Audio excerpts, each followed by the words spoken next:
Hello, world. This is Overtime with Terrence and Leon, an Overtime Media original production presented by Bruns Gutzwiller. Choose Bruns Gutzwiller for your next construction project. Also being brought to you by FCN Bank. FCN, building stronger communities, member FDIC, an equal housing lender. Today's guest being brought to you in part by Daisy Doggy Daycare and H&R Block. Leon, I've said to you once before, being able to talk to these various coaches in southeastern Indiana has always been a treat for me. But I told you there's a handful of coaches that every time I talk to them, I learn something new. This is one of those guys. Well, what's interesting for me is every time I talk to a coach in this area, first thing they ask me, have you gotten Stirn on yet?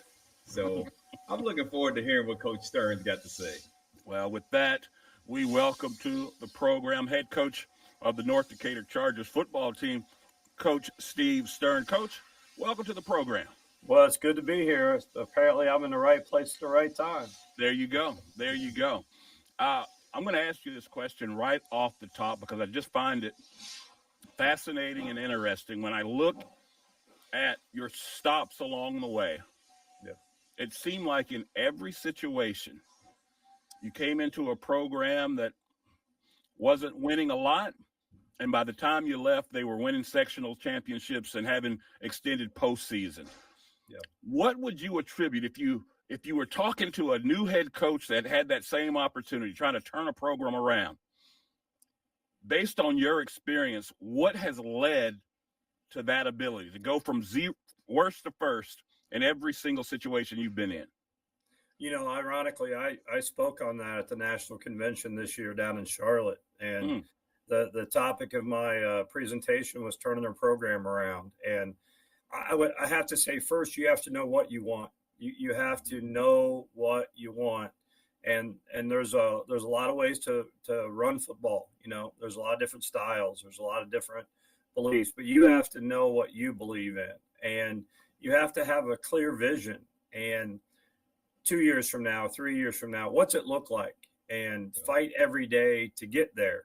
I think there's a lot of young guys who take jobs and they lose control of the reins and the program just ends up somewhere. Sometimes they have success, but it's typically not sustainable.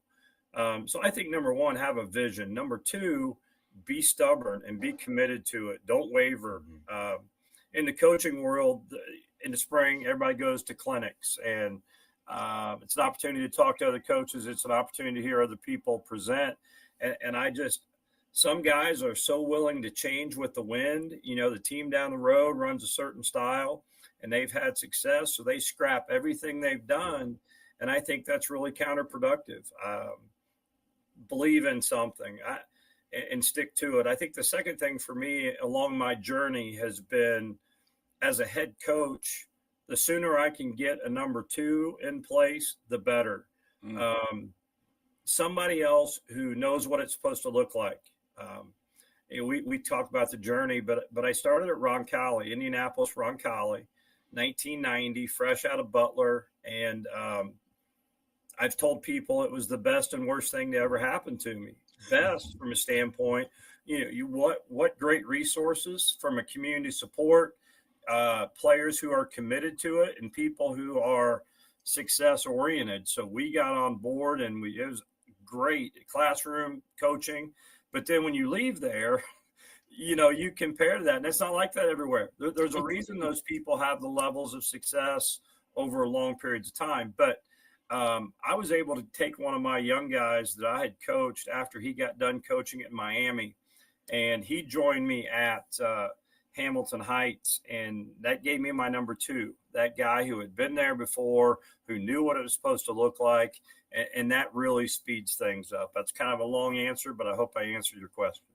No, that's perfect. And that Hamilton Heights stop, I believe, no wins when you got there, and finished, I think, a 9-win season when it was all said and done. Yeah, we had a good run, and that was a year. So my first year there was in 1998, and we were 0-10, but we were 0-10 on purpose. We were 0-10 because of me. we had enough talent. We probably could have won 2 or 3 games. We got noticeably better, especially on the defensive side of the ball. But we had other problems. Job's open for a reason, and sometimes you don't know why till you're knee deep in it. I think too many times young guys get caught up in really nice facilities and pretty turf field and nice weight room, and that's a trap.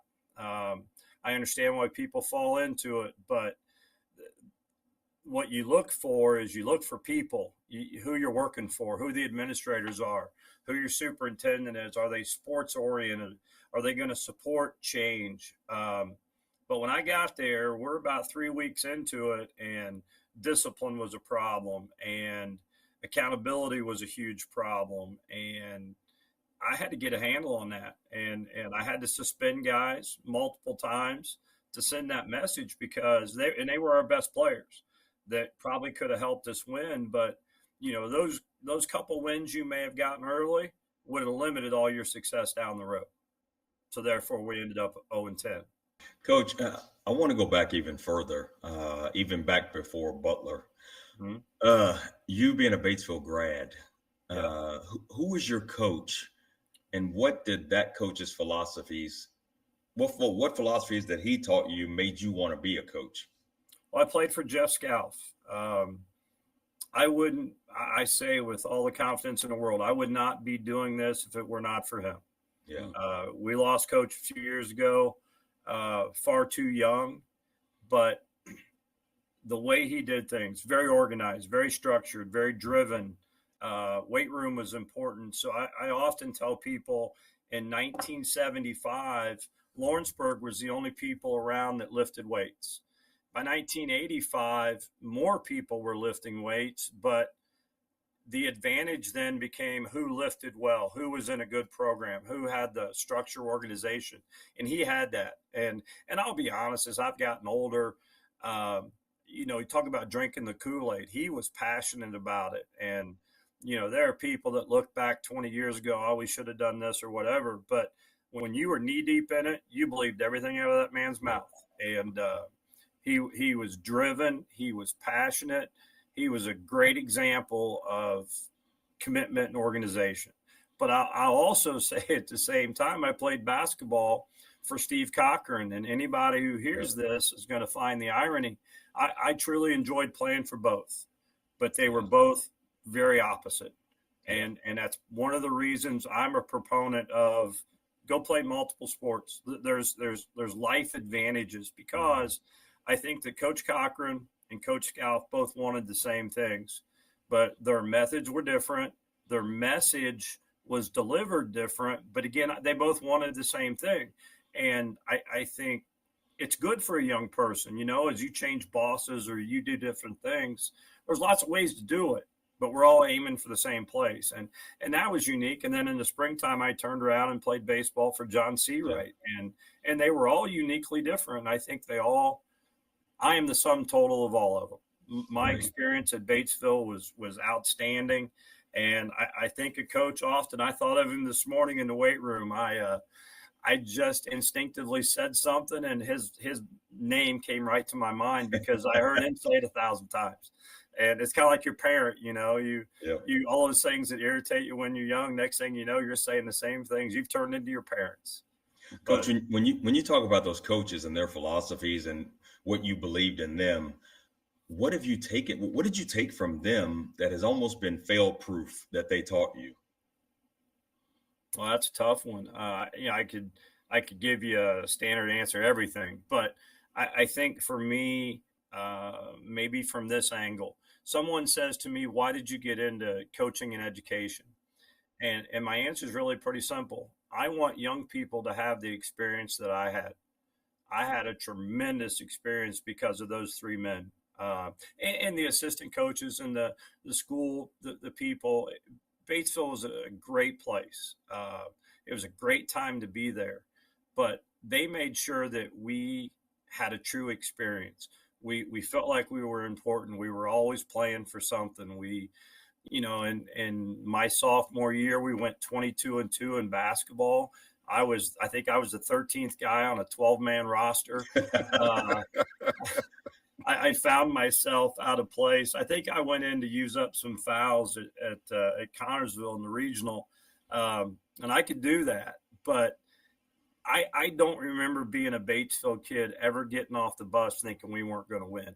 Right. And that is invaluable. And people on the outside look at that, cocky or arrogant. I don't think we were. I just felt like we always thought we had a chance. Yeah. We had a tremendous group of people, peers that I grew up with. I would almost refer to it as part of the golden age of Batesville athletics. Great people. They've gone on and have been successful. So that's a lot of it. But I'll go back and my answer would be, I want to give young people what I had. I think there's so many kids in the world that don't have that don't have a reason to do the right thing, don't have a reason to be a goal setter. I want to be able to get in Ace Mormon's name tonight because I played Legion baseball for Ace Mormon, and I'm going to have the opportunity to speak at his field dedication. And one of the things I want to say that day is Ace made us feel like we were the best. Yeah. Individually and as a team. And how powerful is that when you've got adults around you that believe in you? That's a big takeaway for me. The old Lou Holtz story was what? With a heave and a hoe, I can tear something down in 15 minutes, what it took 50 men 6 months to build. And that's so true. And the words that we use can be so damaging to young people. And you may never recover. Or you can choose to do the other. You can build them with love and you can build them with expectations. That's probably my big takeaway from those guys. Coach, you used the term the golden age as in when talking about Batesville athletics. I want you to take us to those moments, because I've often wondered, what was it like to be a student athlete at Batesville during those times? You talk about 22-2, and when the football team was having a measure of success, baseball, of course, doing what it does. But what was that like? It was awesome. Won a baseball sectionals as a freshman. Sophomore year in basketball, we go 22-2. The only 2 losses were to the eventual state champion. Football, we make the playoffs for the first time in school history. That was back in that mess they called the cluster system. We went 9-2 in football my senior year.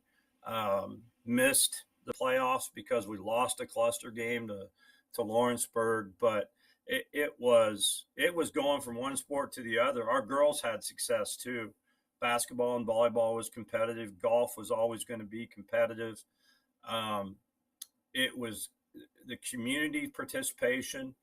I grew up just outside of Oldenburg, and it seemed like we went through that phase that year in basketball. 10 of the 12 starters were from the Oldenburg, outside Oldenburg area. We played for Batesville, but that's where they were. Great families were involved. I couldn't have had a better experience.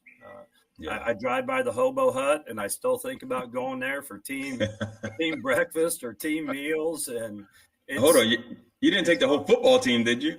No, it was always a basketball treat. But it was fun, And right after I got out of school, football goes to the Final Four.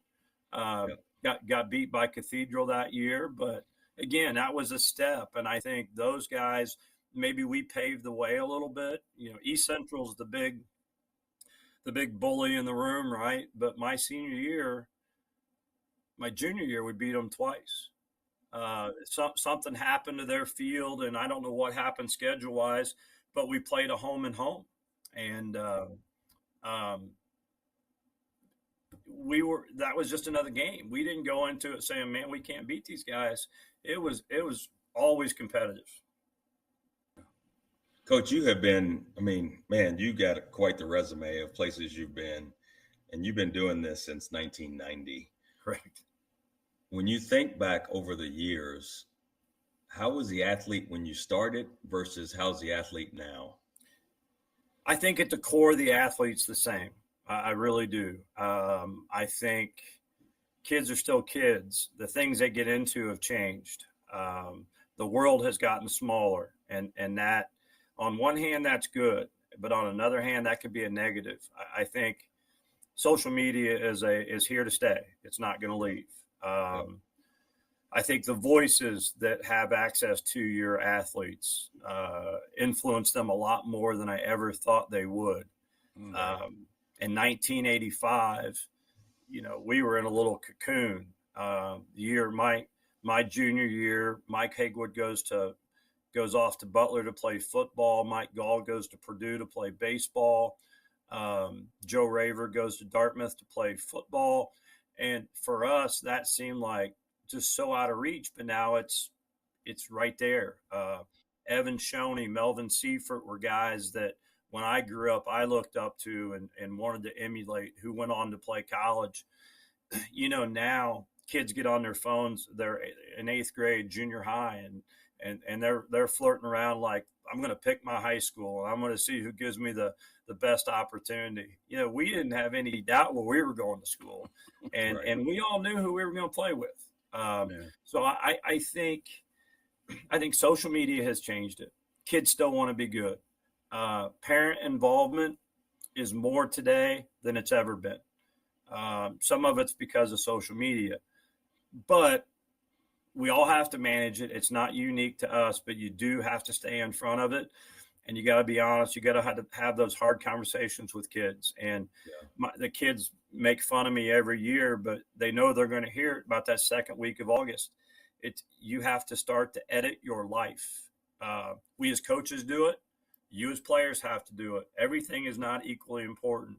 Your faith, your academics, those things got to stay 1, 2. Football's got to move into number 3. Sugar britches, as I like to call her. She's got to wait. She'll be there when the season's over. But it's hard.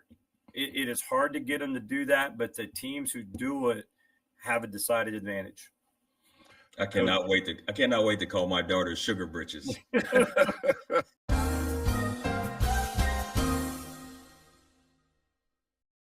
Bruins Guts Willer is the right choice for your next construction project. We strive to deliver unparalleled service to our clients by focusing on craftsmanship and quality. Our core values of integrity, professionalism, and fair pricing all but ensures our clients receive the best possible experience.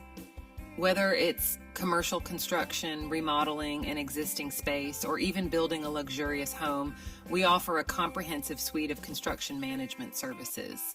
So before you break ground, give us a call at 812-934-2105. Bruins Guts Willer, building a better future for southeastern Indiana for over 100 years.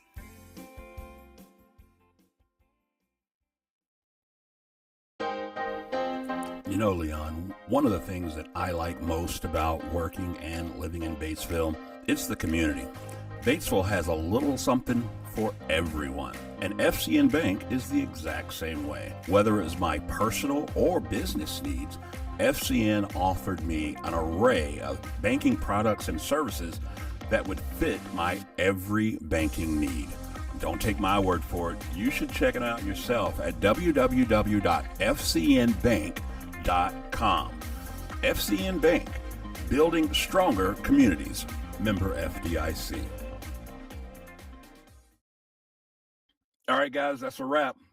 Great show, Coach. Hey, before you go, I got tickets for the game this weekend. Tomorrow? Tomorrow, man. Oh, man. I can't go, man. Family's out of town. I got to watch the dog. What? Well, call April Meyer over at Daisy's Doggy Daycare. What? Yeah, Daisy's Doggy Daycare, man. Hold on a second. Let me Google that. Oh, Daisy's Doggy Daycare. She's got her own website. Matter of fact, here's the phone number. I want to call them at 812-932-7877. Why do you like it so much? Oh, man, she was awesome. She's personable. She's going to take care of you, communicate with you while your dog's there. She's even got a YouTube channel, and you can check out the dog. That's legit. But what if they're closed up here in Batesville? Hey, she's got one in Greensburg, too, man. Oh, snap. All right, let's make it happen.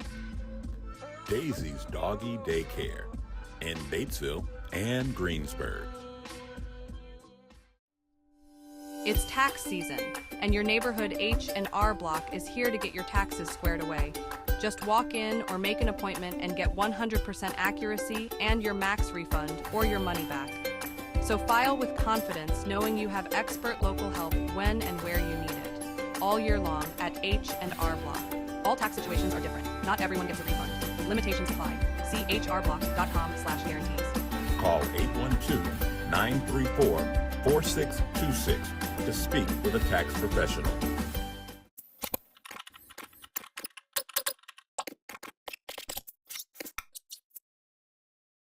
You talked a little bit about some of the players that you played with. Yeah.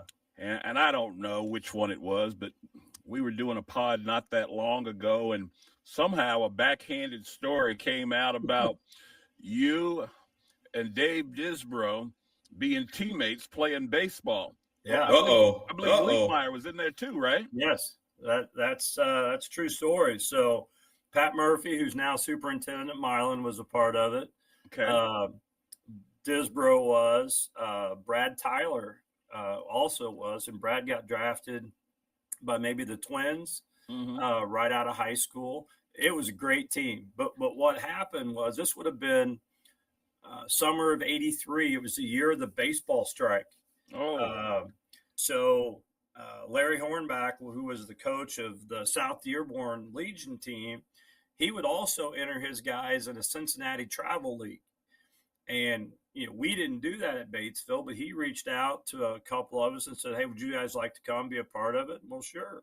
What a great opportunity. We can't watch baseball on TV. And, Disbrow, we were both a lot more athletic then, but that was fun. I remember pulling up to the field one day. We were playing the team that Griffey was supposed to be on. So we're all excited. We've heard all this. He would have been a sophomore maybe at that time, but you already knew he was going to be special. Well, we pull up and we're warming up and everybody's kind of looking around. You can't find him. I don't know. We're taking the field, and this convertible BMW pulls up to the outfield. This really athletic kid jumps out. He's about half dressed. He's got slides on, and he jogs up to the dugout, and they hold the game. He didn't even warm up. He just goes straight to his position, and he was far and away the best guy in the field. The best story was probably we're playing at Xavier. So we went to Xavier University to play. We got there pretty early, and we were going to take some batting practice, and they have their cages down the third base dugout side. And we pull up, and we notice there's somebody already in there. Well, we're going to have to get in one of the other ones, or we'll just wait. And we're kind of walking up to our dugout, and, man, that guy looks familiar. That's Pete Rose. Oh, Pete Rose is throwing batting practice to Petey Jr. So this is fascinating. This is a once in a lifetime. And wow. You're watching this and you're listening to him just yell at him, and you're thinking, man, that's rough. Well, then Pete got mad at him because he wasn't doing what he wanted to do. So he just started playing dodgeball with those baseballs. And Pete Jr. could not get out of the cage fast enough. But what a story. What a unique opportunity. I've got a lifetime full of them. And I think that's what makes me wealthy. That's all right. That's all right. Coach, I've been wondering this too. And I mean, I know people will say coaching is coaching regardless, but I have to feel like there must have been some differences coaching in an urban market versus coaching in a rural market. How is that, at least from your vantage point, how is that different? It's very different. The dynamics, the demographics are really uniquely different. The pitfalls are different, but at the core, the kids are the same, right? Yeah. Mm-hmm. When you get them out there, I think sometimes you go into lower economic situations. Sometimes you feel sorry for those kids. They don't want you to feel sorry for them. They want you to coach them. Mm-hmm. But then when I had the opportunity to go to St. Xavier High School in Cincinnati, sky's the limit. We had all the resources we wanted. I still tell the story about we were playing at St. Ignatius on a Saturday. Team leaves on Friday afternoon. They bus it up. Coach wanted us to stay because we started the playoffs the following week, and he wanted us to stay as a staff and get ahead on that playoff opponent. So we did. Sunday morning, they provide a plane for us, and we fly to Cleveland. I'm back in Cincinnati before the team buses roll after the game. That's not normal, and but those are really extreme situations. But at its core, the kids are the same. They want the same thing, and they deserve the same thing. The angles in which you coach them are a little different. I think a big part of my success here at North Decatur is I understand. I grew up on a farm. I grew up a rural kid. I know about these kids having to work. I was a 4-H kid. I was a 10-year 4-H member, and I showed animals, and I get all that. So I have a soft place in my heart for them. The conflicts that they get into, you better be flexible with them in today's society. There's so many other things that kids could do. And I think the kids and the parents appreciate when you work with them. And it's not all about football. There's a time that football is really important. It never should it be number one. But kids got to have lives too. And I think you get what you give. And if you respect their activities and what they want to do, I think they're going to give it back to you. But it is uniquely different. My varsity girls basketball experience you may not have known about, but we see it. Absolutely, my time at Arlington was unique. So here was my concern going in, and I go into the situation, and I really didn't want to do it. My friend was the athletic director. The coach resigns right before the season. They had actually started practice. And I'd gotten to know some of these little girls and felt bad for them. They canceled half their season the year before. The last game that these girls ever played, Bloomington South beat them 105-2. Oh, I don't even know how it's possible, but they did it. And that's their last memory. So I said, yep, I'll do it. So I didn't know anything. I've coached enough AAU basketball with my little guy, but it's obviously different. And I told my superintendent, I said, my concern is these young girls and those kids in that urban environment are in situations that I can't relate to. I don't know if I can help them. And the Caucasian population of the school was less than 10%. There were 2 Caucasian teachers on the teaching faculty, me and a female, and it was a challenge. My superintendent put his arm around me and said, for some of these kids, they've never had a white man do anything nice for them, care about them. And I thought that's a perspective. And I embraced it, and I loved on them and did for them. And I think we won maybe 9 games. But those girls were as grateful as anybody I've ever coached. And again, that's rewarding. So it really does help you put big picture in perspective. It's amazing you say that about them being appreciative and happy about it. I've noticed too, by going into the different high schools, and obviously, you touched on something when you said wanting to give kids an experience that you had. And when I do that and I go places, it just amazes me at, just how over the top thankful these kids are. And it blows every single time. It blows my mind. It never gets old. Yeah. Coach, I tell you, man, I've admired your career from afar, and I always enjoy the time that we get to spend together. Like I said, I always learn something. So it's selfish on my part to be a part of it. I got 2 quick things I want to say to you. One, you've obviously heard of the commentator's curse.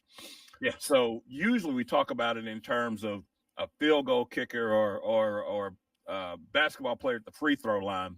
Yeah. I got to apologize to you in front of God and everybody. It was my fault.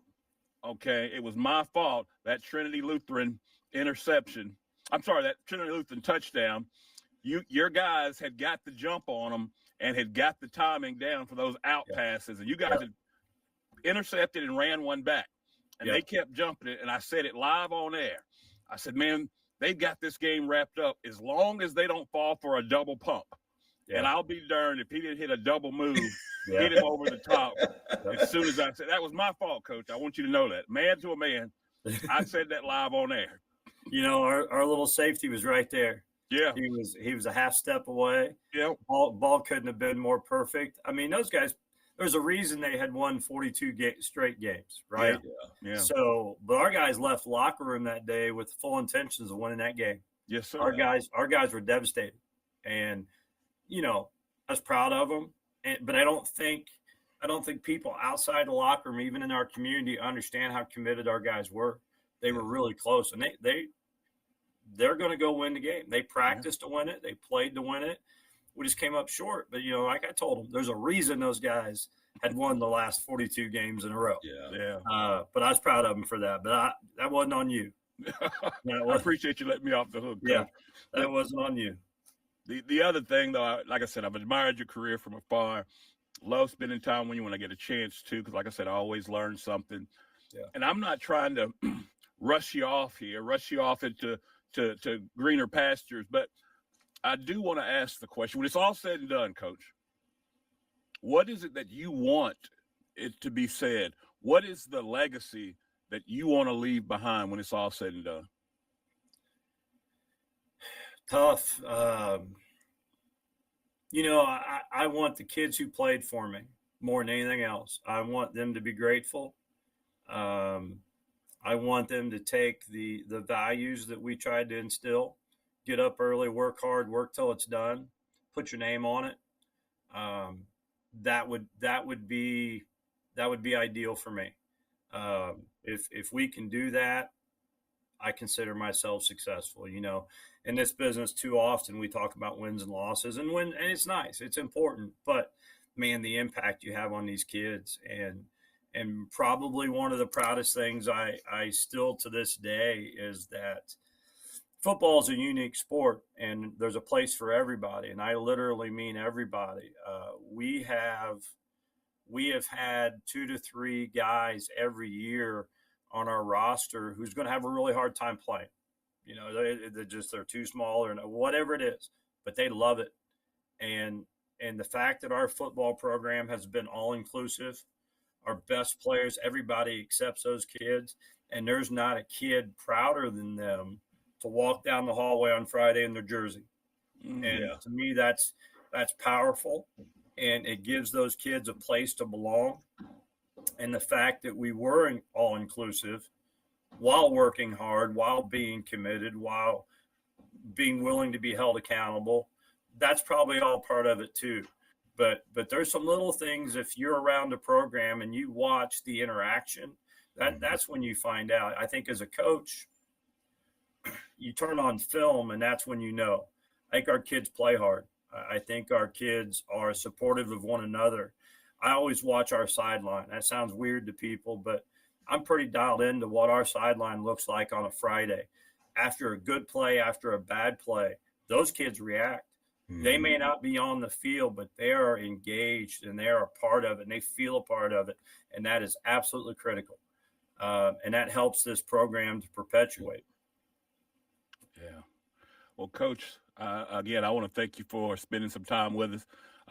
Definitely a joy. Shame on us for waiting this long to get Steve Stirn on the pod, but we got you here now, and it won't be the last time. Well, I got to admit, Coach should have been with us earlier, but I had a little mishap, so we'll just leave it at that. Look at all my notes I've got.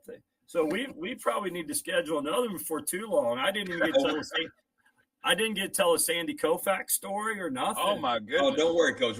We're coming back to you. Don't you worry. Definitely coming back to you. Before I let you go, in true overtime fashion, we always close out with what we call our one-hitter quitter. Ask you one question. Hard-hitting in nature, but yes, Coach, you have to answer. This is your question. You get a call tomorrow morning, and the USA Olympic Committee wants you to represent the USA. They want you to coach, but you get to choose. You can either coach baseball, you can coach football, you can coach basketball. Which are you choosing? I'm choosing baseball. Is that right? Absolutely. I love baseball. Baseball is my favorite sport. I've been employed more because of football, just because of the nature of it. But I love baseball. I'll tell them only if I can take Disbro with me. I'll take Disbro and I'll take Pat Murphy, and if they'll let me do all that, it's absolutely baseball. But I love baseball. I don't know. You put that on as a caveat to Disbro. You might lose the gig, Coach. Might. That's all right. Well, he can certainly help me with the umpiring. If that umpire's doing it wrong, he can let me know. There you go. Help me let Coach, the guy know. A pleasure, man. I'm so glad we got a chance. And Coach, you're right. thank you. We're gonna get you back on here. It's been far too long. We'll get you back on here real soon. So I'm glad to do it. You let me know when. All right, Coach. Thank you so much. Thank you, guys. This has been an Overtime Media original production presented by Bronze Gutzwiller and FCN Bank, member FDIC and equal housing lender. We are profoundly grateful for the support of all of our sponsors, including Daisy's Doggy Daycare and H&R Block. Your continued support is key to our success. So until next time, be sure to like, rate, and subscribe. And as always, be a friend and tell a friend about Overtime Media.